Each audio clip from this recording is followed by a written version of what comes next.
Hadarın kenarına deyin jalışta bolyan hormatly prezidentimiz Gurbangul Berdimuhamedov şu gün dürüdüjülük bilen meşgulanyp Türkmenistan Beýik Ýüpek ýolunyň ýüregi kitabynyň dowamyny ýazdy we agtygy Kerimogul bilen sportly Türkmenistan atly täze aýdymyny tamamladylar. Deyin jalışta bolyan mehriban arkadagymyz ýer tekerde agtygy Kerimogul bilen Hadarın kenaryna geldi. Şäher bilen diňdiň ekologik taýdan arasy kenary, bükünjüň tebiği aýratynlyklary, deňiz gurşagynyň ýakymlylygy, insan ruhuny göterýän ýagdaýlary emele getirýär. Munyň özi bir ýerde emele gelen din jalş dogulagynyň hemme taraplaryň ötürilýänligini, onuň Hadaryň tebiği aýratynlyklary bilen utgoşdurylýanlygyny eşgär edýär. Bu bolsa ýurdumyzda hormatly prezidentimizin tagallasy bilen adamlaryň din jalşy we olaryň saglyklaryny berkitmekleri üçin ähli zerur şertleriň üpçün edilýänliginiň nobatdaky tutnamasydyr.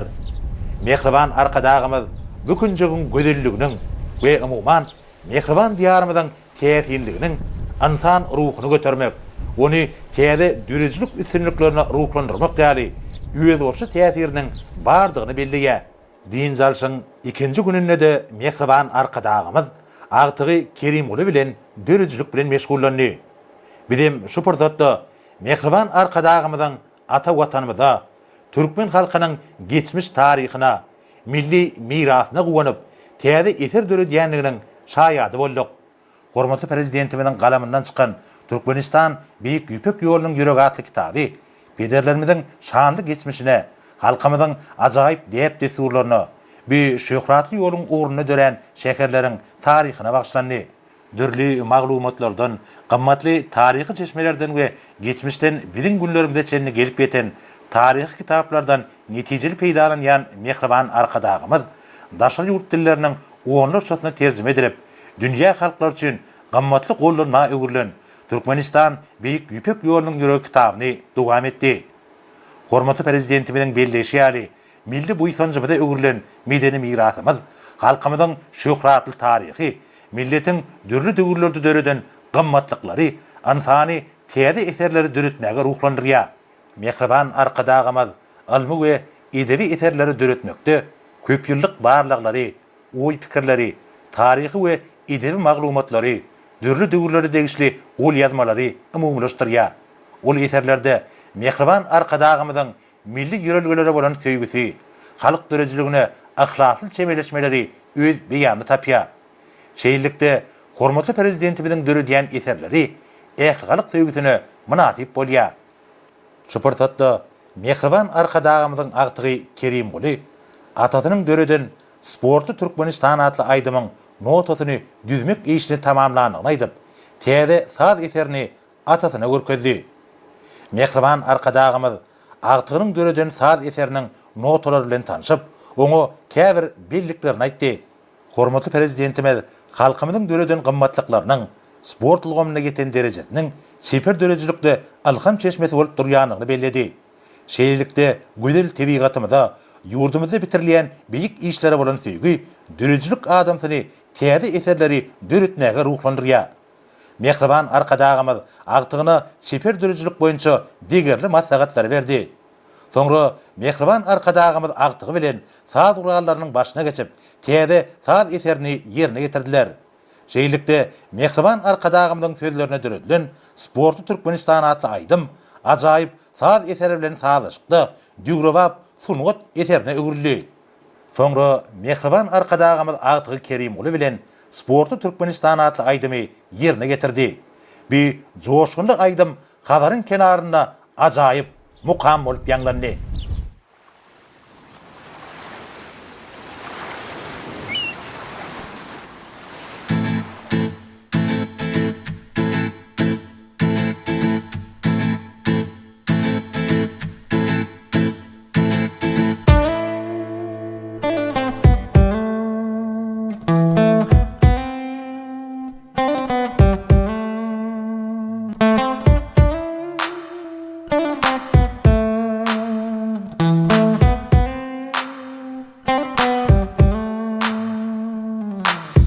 is a poem in flowers and trees. Here is a music in mountains and sea. Beautiful sights of rivers and sky. All other beauties in Turkmenistan.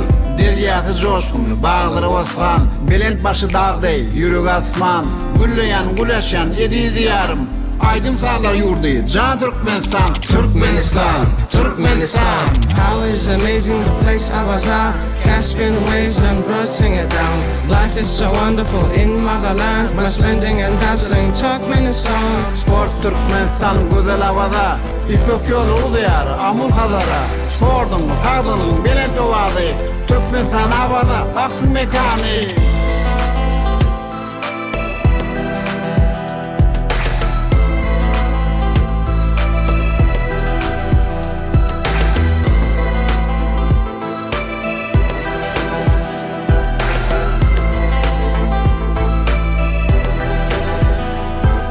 Sport and the health is inspiration. Makes body strong and strong all the nations. Gives you a joy and raise spirit high. Sports is the way to your healthy life.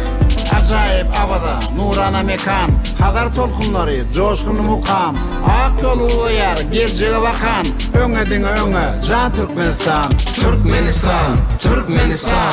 How is amazing the place I was at. Caspian waves and birds sing it down. Life is so wonderful in motherland. My splendid and dazzling Turkmenistan. Sport Türkmenistan güzel havada, İpek yolu uyar, amul kadara. Sordum, sağdının, belent ovadı, Türkmenistan havada, baktın mekanı.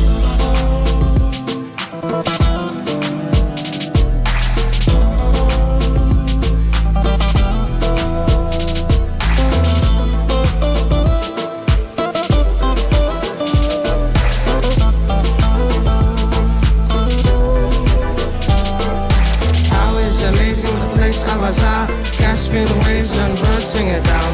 Life is so wonderful in motherland. My splendid and dazzling Turkmenistan. Sport Türkmenistan güzel havada, İpek yolu uluyar, amul kadara. Sordum, sağdının, belent ovadı, Türkmenistan havada, baktın mekanı. How is amazing the place I was at. Caspian waves and birds sing it down.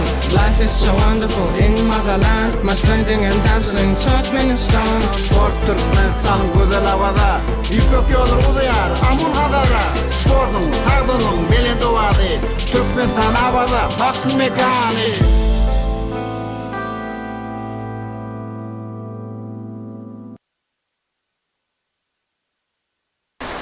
Şeýillikde halkyň ruhy dünýäsiniň baýlaşmagyna mühim orny bolan sunwatyň ähmiýeti hassa ýokarlanýar. Mehriban arkadagymyzyň tagallasy bilen şeper döreçiligiň ösmegi orny zerur şäherler durmuşa geçirilýär. Bu kunjyň tebigy aýratynlyklary, deňiz gurşawynyň gözelligi döreçilik dünýäsi bilen utgaşyp, insan kalbyna ýakymly täsir edýär. Bu bolsa adamlary bilint maksatlara ruhlandyrmakda hassa ähmiýetlidir.